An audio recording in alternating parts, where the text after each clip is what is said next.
अस्सलाम वालेकुम students, welcome to maths plus by Zeeshan Hafeez. First year के साथ साथ सेकंड ईयर के लेक्चर्स आप लोगों की फरमाइश पर लेकर आप लोगों के सामने मौजूद हैं और हमारा आज का पहला लेक्चर है चैप्टर नंबर 3 जिसका टॉपिक है डिफरेंशिएशन। तो बुक बहुत डिटेल्ड हमारी एक किताब है जो कि इस साल चेंज हो गई है। अच्छी किताब है, बड़ी मज़ेदार किताब है। उसमें बहुत सारे क्वेश्चंस ऐसे हैं कि जिनको पढ़कर आपको खुद भी मज़ा आएगा, हमें भी क्लासेस में पढ़ाकर बहुत मज़ा आ रहा है। तो होपफुली आप लोग इसको किताब को एंजॉय करेंगे और इसका बर्डन नहीं लेंगे अपने ऊपर कि भाई नई किताब है तो एग्ज़ाम कैसे होगा। लास्ट ईयर आप लोग ये सारी चीज़ें देख चुके हैं, लास्ट ईयर भी किताब नई थी, आप लोगों ने पढ़ी और अल्हम्दुलिल्लाह आप लोगों के एग्जाम्स भी बड़े अच्छे हो गए होंगे। सेकेंड ईयर की बुक हमारे जैसे फर्स्ट ईयर में थे 12 चैप्टर्स, वैसे ही सेकेंड ईयर में भी हमारे 12 चैप्टर्स हैं, जिनमें से एक चैप्टर जो कि चैप्टर नंबर 3 है डिफरेंशिएशन का, आज हम वो स्टार्ट करने जा रहे हैं। देखिए मेरे बच्चों, ये जो लफ्ज़ है डिफरेंशिएशन, हो सकता है कि आप में से बहुत सारे बच्चों ने ये लफ्ज़ पहली मर्तबा देखा हो सकता है ये लफ्ज़ आप पहले सुन चुके हों, लेकिन अगर किसी ने ये लफ्ज़ पहले नहीं सुना है और आज पहली ही मर्तबा सुन रहे हैं और इसका मतलब समझ रहे हैं, तो अब ये समझ लें आज से इसका ताल्लुक़ आपसे जब तक है कि जब तक आपकी कॉलेज लाइफ ख़त्म नहीं होती, जब तक आपकी यूनिवर्सिटी की 4 से 5 साल की स्टडीज़ चलती रहेंगी, जब तक ये लफ्ज़ बार बार सुनते रहेंगे। सिर्फ एक लफ्ज़ डिफरेंशिएशन ही नहीं, डिफरेंशिएशन के साथ साथ आप एक लफ्ज़ सुनते रहेंगे जो कि है कैलकुलस।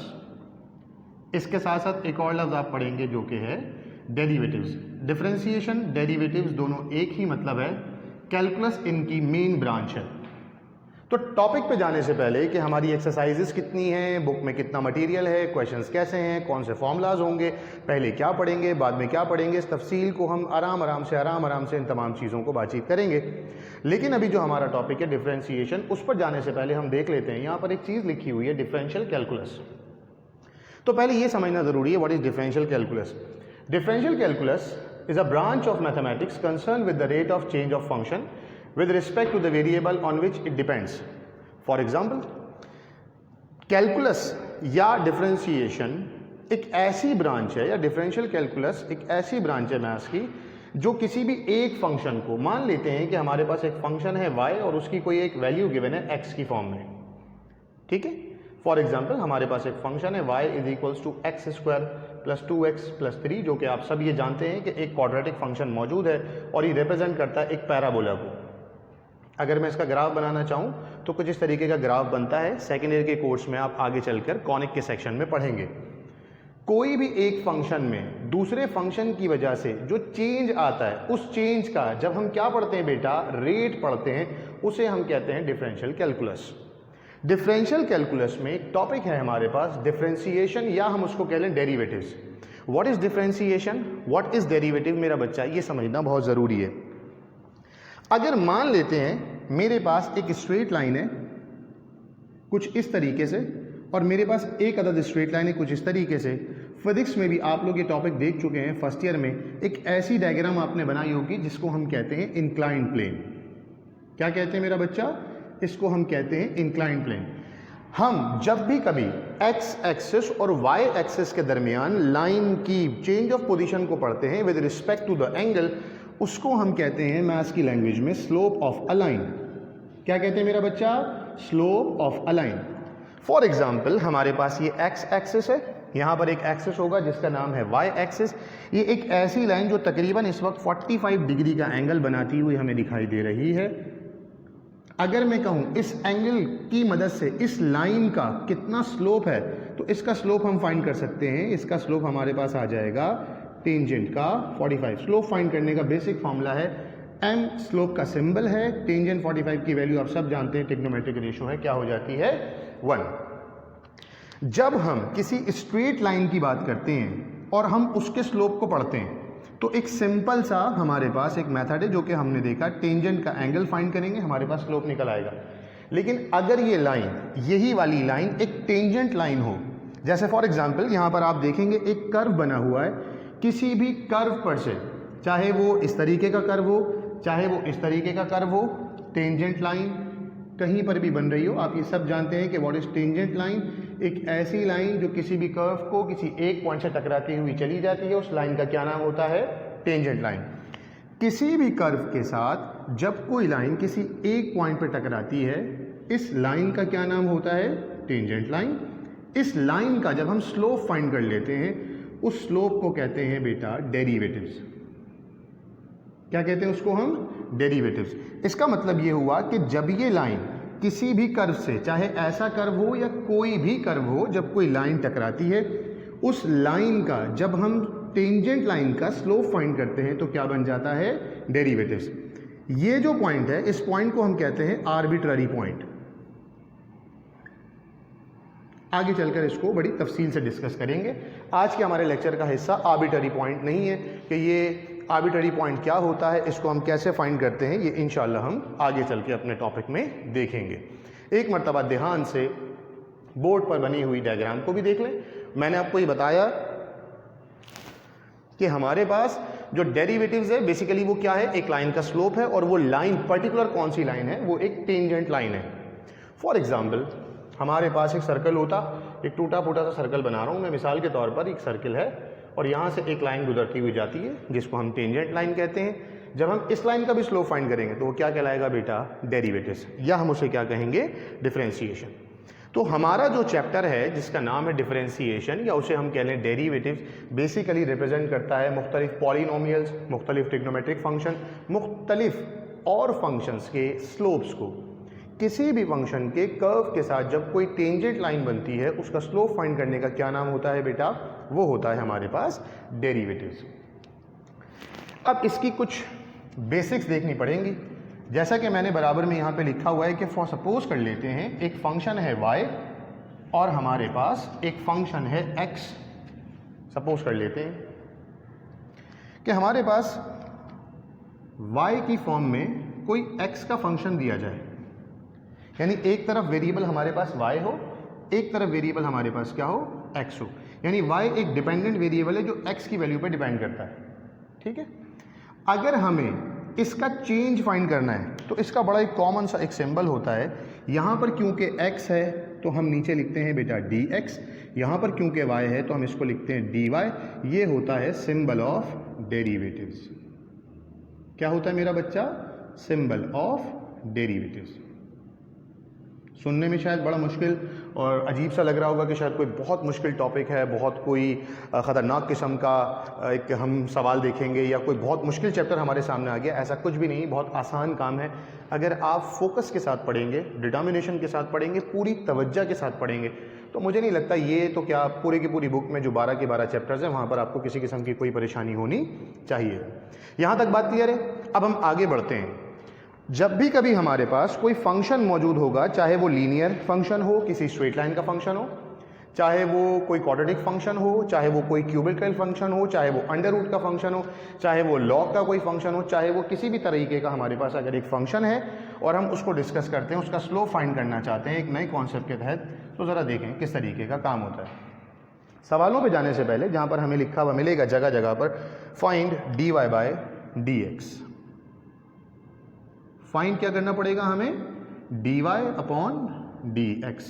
फॉर एग्जाम्पल मान लेते हैं dy अपॉन dx में हमने पहला सवाल ले रखा है, वो है मेरा बच्चा y is equals to x की पावर 3।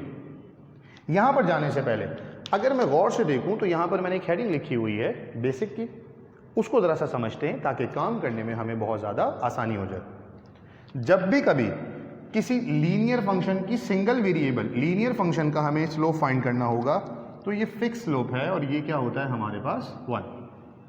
कोई ऐसा फंक्शन जो कि कांस्टेंट हो, जो कि क्या हो? कांस्टेंट हो, उसका जो डेरिवेटिव है या जो स्लोप है हमेशा हमेशा क्या होगा? 0। ये समझते हैं कांस्टेंट क्या होता है। फॉर एग्जाम्पल मैंने लिखा y is equals to x square plus 5x and minus का 6। इसमें एक वेरिएबल है, इसमें वेरिएबल है, ये वाली जो टर्म है बेटा ये क्या कहलाती है? कांस्टेंट। यानी कि कांस्टेंट एक ऐसी टर्म का नाम है जिसमें वेरिएबल मौजूद नहीं होता। ऐसी तमाम की तमाम टर्म्स जिनमें वेरिएबल नहीं होते उनका डेरिवेटिव हमेशा क्या होता है? 0। x का डेरिवेटिव क्या है? 1। तो अगर मैं यहाँ पर आप लोगों से पूछूं कि d अपॉन डी एक्स, अगर मैं ax फाइंड करना चाहूँ तो इसका डेरिवेटिव क्या बनेगा? क्योंकि हमारे पास x का डेरिवेटिव 1 है तो हम x की जगह पर तो 1 लिख देंगे, a की जगह पर क्या रहेगा? a। जब हम a को 1 से मल्टीप्लाई करेंगे तो हमारा फाइनल आंसर क्या आ जाएगा? a आ जाएगा। तो हम इसको लिख रहे हैं, हमारे पास आ गया a। इसका मतलब ये हुआ कि जब भी कभी मैं डेरिवेटिव फाइंड करूंगा, फॉर एग्जांपल 5x का, तो x की जगह पर क्या आ जाएगा मेरे पास 1, ये हो जाएगा 5 × 1, तो इसका फाइनल आंसर क्या आ गया 5। मैं लिखूंगा 4x, तो x की जगह पर मेरे पास क्या आ जाएगा बेटा 1, तो ये हो जाएगा 4। फॉर एग्जांपल मैं लिखूंगा mx, तो m अपनी जगह पर ऐसे ही रहेगा, x की जगह पर आ जाएगा 1। यही मैंने लिखा है कि जब भी कभी x के साथ कोई भी एक नंबर मल्टीप्लाई हो रहा हो और x की पावर 1 हो, तो वही नंबर उसका क्या रहता है, डेरिवेटिव रहता है। तो जब भी कभी x होगा, x का डेरिवेटिव क्या होगा मेरे बच्चों 1। कांस्टेंट का डेरिवेटिव क्या होगा, कांस्टेंट का डेरिवेटिव है 0, और वो 0 क्यों है, क्योंकि उसमें कोई वेरिएबल नहीं है। अच्छा, हमारे पास ये जो टर्म है इसका डेरिवेटिव a क्यों है, क्योंकि मैंने ये आपको बड़ी तफसील से समझाया कि x का डेरिवेटिव 1 होता है, लिहाजा ये क्या हो गया हमारे पास आंसर आ गया। अब जरा देखें कि फंक्शन अगर ऐसा ना हो, जो कि मैंने यहां लिखा है कि x हमारे पास मौजूद है, यहां पर भी गौर से देखेंगे तो x है, यहां पर भी गौर से देखेंगे x है, बट वहां उसकी पावर है 1, यहां पर इसकी पावर कितनी है बेटा 3। ऐसी जितनी भी टर्म्स होती हैं जिनमें x के ऊपर कोई पावर हो, तो उसका डेरिवेटिव फाइंड करने की कंडीशन होती है, सबसे पहले हम लिखते हैं पावर, ठीक है, फिर हम लिखते हैं x और हम कर देते हैं पावर -1। ये डेरिवेटिव सॉल्व करने का या डिफरेंशिएशन का प्रोसेस है कि जब भी कभी किसी वेरिएबल के ऊपर कोई पावर होगी तो पहले क्या लिखी जाएगी बेटा, पावर लिखी जाएगी, फिर वही वेरिएबल लिखेंगे और उस वेरिएबल के बाद हम पावर में से 1 को क्या कर देंगे माइनस। मिसाल के तौर पर यहाँ पर अगर हम गौर से देखें तो मेरे पास लिखा हुआ है x की पावर 3, जैसे यहाँ पर लिखा हुआ था x की पावर n, इसका मतलब ये हुआ, ये समझ लेते हैं कि n की वैल्यू क्या है हमारे पास 3। तो जब मैं इसका dy/dx यानी डेरिवेटिव फाइंड करूंगा तो सबसे पहले आएगा 3, ये देखें सबसे पहले n है, फिर क्या है हमारे पास x और फिर पावर में से 1 को क्या करेंगे माइनस, तो ये मैंने लिखा 3x और फिर पावर -1। तो इसका जो फाइनल आंसर है वो मेरे पास क्या आ जाएगा बेटा, वो आ जाएगा 3x की पावर 2। क्या आ गया मेरे पास 3x की पावर 2। एक और सवाल देखते हैं जरा, फॉर एग्जाम्पल ऐसा कुछ लिखा हुआ आ जाए, y मेरे पास मौजूद है x की पावर 5, तो जब मैं इसका डेरिवेटिव फाइंड करूंगा तो ये हो जाएगा dy/dx। सबसे पहले लिखेंगे बेटा पावर, फिर लिखेंगे हम वेरिएबल, फिर हम करेंगे पावर -1, तो फाइनल आंसर आ गया 5x की पावर 4। यानी कि अगर मैं बीच में से ये वाला स्टेप स्किप भी कर दूं तो अब मुझे ये चीज तो समझ में आ चुकी है कि मैंने करना क्या है, जो भी मेरे पास पावर है वो पीछे आएगी और पावर में से एक को क्या कर देंगे हम कम कर देंगे। मिसाल के तौर पर मैं यहां पर लिखूं y बराबर है x की पावर 6, फॉर एग्जाम्पल मैं यहाँ पे लिखूँ y बराबर है x की पावर 9, फॉर एग्जाम्पल मैं यहाँ पे लिखूँ y बराबर है 2x की पावर 3। जो भी पावर है वो पीछे आती है वेरिएबल के, और वेरिएबल में से एक पावर क्या हो जाती है कम। तो अब हम इसको डायरेक्ट करते हैं, ये हो जाएगा dy/dx, यहाँ आ जाएगा 6 और ये हो जाएगा x की पावर 5। ठीक है, क्लियर हो गया यहाँ तक।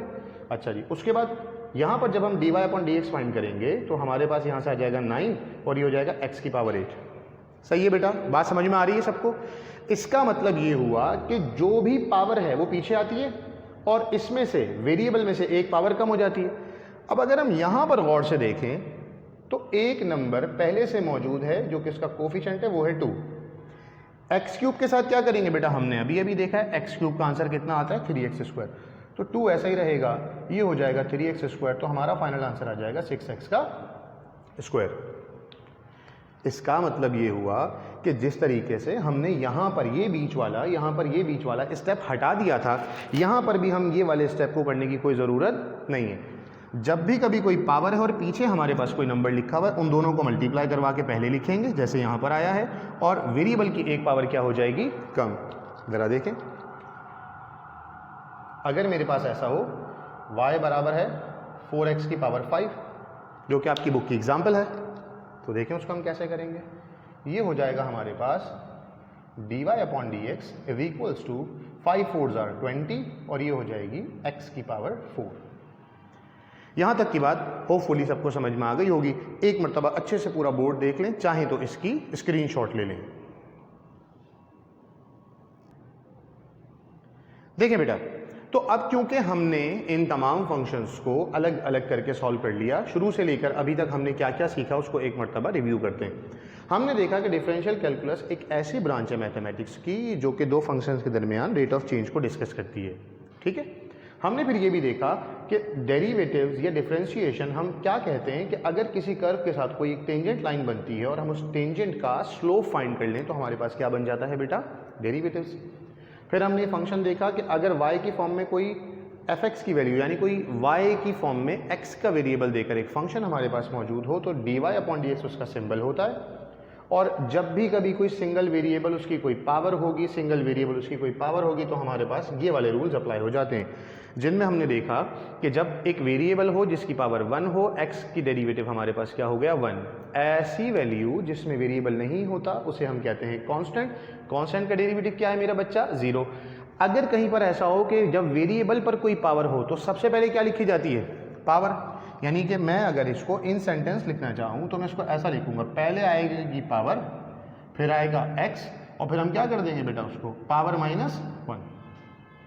पहले आएगी पावर, फिर हम लिखेंगे x और फिर हम कर देंगे पावर -1। क्योंकि अभी हम बिल्कुल बेसिक की बात कर रहे हैं तो हम इसके आगे का फंक्शन नहीं पढ़ रहे, अदरवाइज इसके बराबर में हमें एक और मर्तबा डेरिवेटिव लेना पड़ता है। जब हम होल पावर के फंक्शंस पे जाएंगे तो बाकायदा तौर पर मैं आपको बताऊंगा। होता क्या है कि सबसे पहले लिखी जाती है पावर, फिर आता है x, फिर होता है पावर -1 और बराबर में हम लेते हैं इसी का डेरिवेटिव।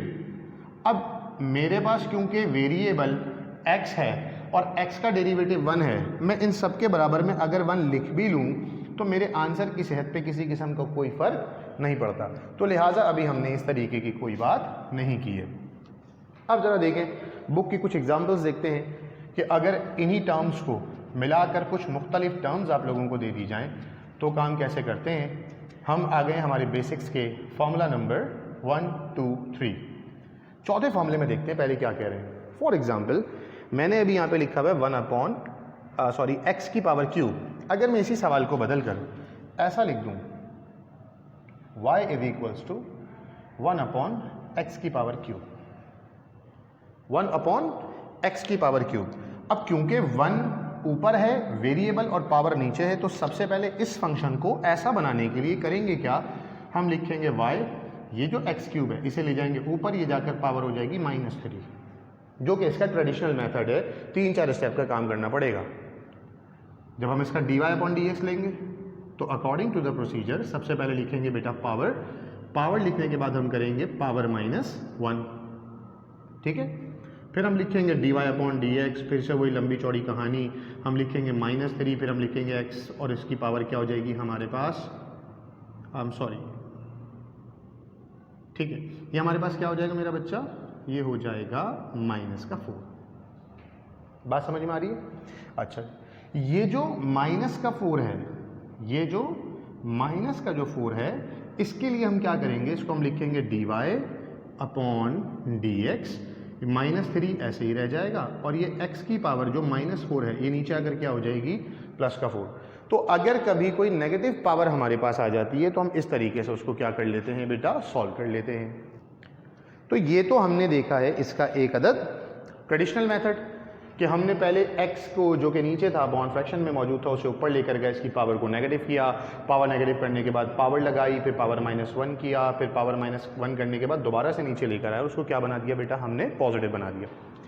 अगर मैं गौर से देखूं ये जो चौथी टर्म लिखी हुई है, इस पूरी कैलकुलेशन के बाद अगर मैं देखूं तो हुआ क्या है, जब मेरे पास पावर थी 3 तो आंसर में पावर कितनी आई है 4। अगर यहां पर पावर होती 2 तो आंसर में पावर होती 3। अगर यहां होता 4 तो आंसर में पावर आती 5।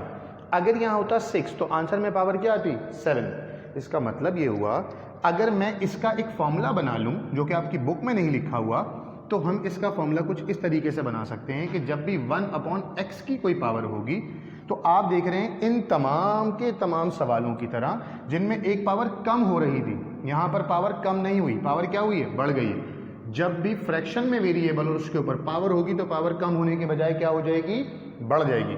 तो हमने इसके फॉर्मूले में क्या लिखा था, n-1, यहां क्या लिखेंगे पावर बढ़ाने के लिए, गुड, n+1, तो ये हो जाएगा x की पावर n+1। अब एक जरा इंपॉर्टेंट चीज, ऊपर क्या आएगा, हमारे पास जो भी पावर है बिल्कुल एग्जैक्टली डॉट वही पावर ऊपर आएगी विद द ऑपोजिट साइन। अगर यहाँ पर प्लस है तो ऊपर क्या आएगा -3, यहाँ पर +4 होता तो ऊपर क्या आता -4, यहाँ पर +5 होता तो ऊपर क्या आता -6। मैं ये फॉर्मूला डायरेक्टली भी लिख सकता था, जैसे ये फिक्स फॉर्मूलाज मैंने पहले से लिख के रखे हुए हैं। ये मैंने अब क्यों लिख रहा हूँ, पहले क्यों नहीं लिखा? एक मरतबा प्रोसीजर समझ लें तो फिर हमें फॉर्मूला बनाना खुद से आ जाता है। इसका मतलब ये हुआ कि हम ऊपर लिखेंगे माइनस का n। What is n? n is the power.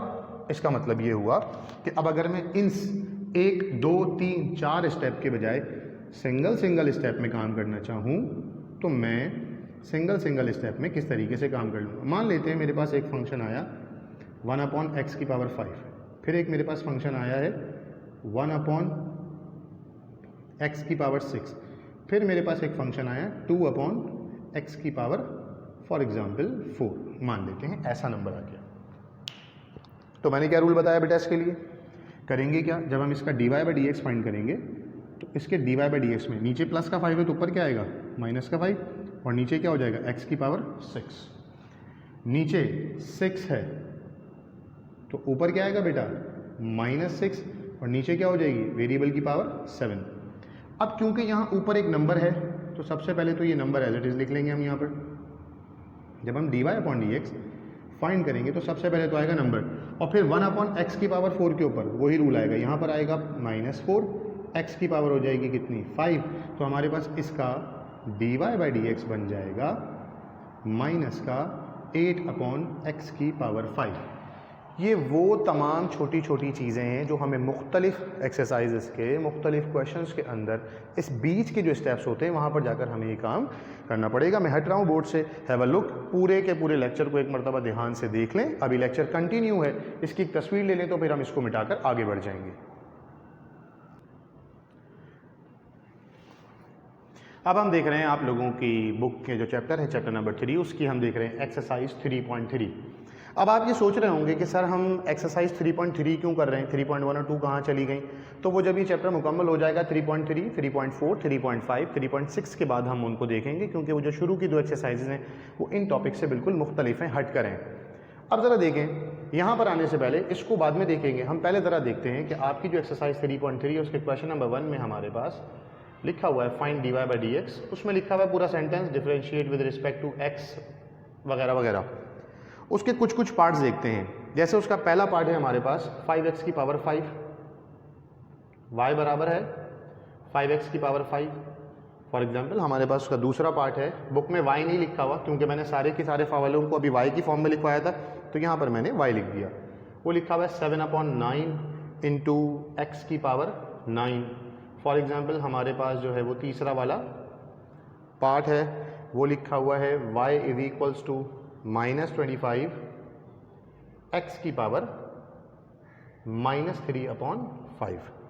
चौथा वाला जो पार्ट है वो हमारे पास कुछ इस तरीके से लिखा हुआ है 124, और उसके बाद है हमारे पास √x। अब ज़रा इसकी कुछ पहले बेसिक समझते हैं, फिर हम ये 4 पार्ट्स को देखते हैं। ये 4 पार्ट अच्छे से समझ लेंगे तो आगे के पार्ट्स आप खुद से भी सॉल्व कर सकते होंगे। ये जो पहला पार्ट है ये तो आपने देख लिया, अभी हम इस तरीके का पार्ट कर आए कि जब हम इसका dy/dx फाइंड करेंगे, अब मैं dy/dx नहीं लिख रहा हूँ, मैं एरो बना के लिख रहा हूँ, तो ये 5 5 हो जाएगा बेटा 25, और ये हो जाएगी x⁴।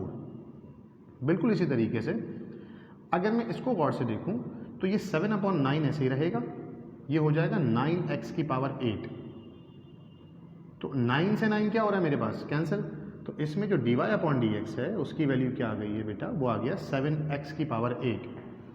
अब क्योंकि ये पावर इसकी तरह एक होल नंबर नहीं है, एक तो पावर नेगेटिव उस पर से पावर फ्रैक्शन में है, तो पहले फ्रैक्शन वाली पावर को देख लेते हैं। रूल हमारे पास यही अप्लाई हो रहा है, और रूल कहता क्या है हमसे कि जब x की पावर कुछ मौजूद हो, ठीक है, जो कि हम लिखते हैं x⁴n, तो डेरिवेटिव्स में सबसे पहले लिखी जाती है बेटा पावर, फिर लिखते हैं हम वेरिएबल, और फिर हम लिखते हैं उसमें पावर -1। तो अगर इस सवाल से पहले एक छोटा सा सवाल हम यहाँ पर देखें, फॉर एग्जाम्पल y बराबर है x⁵/5, यहाँ माइनस है मैंने प्लस में ले लिया, फिर हम इस सवाल पर जाते हैं। तो जब मैं इसका डेरिवेटिव सॉल्व करूंगा तो dy/dx मुझसे क्या कहता है, कि पहले लिखो पावर, फिर लिखो वेरिएबल, और फिर पावर में से 1 को क्या कर दो, माइनस।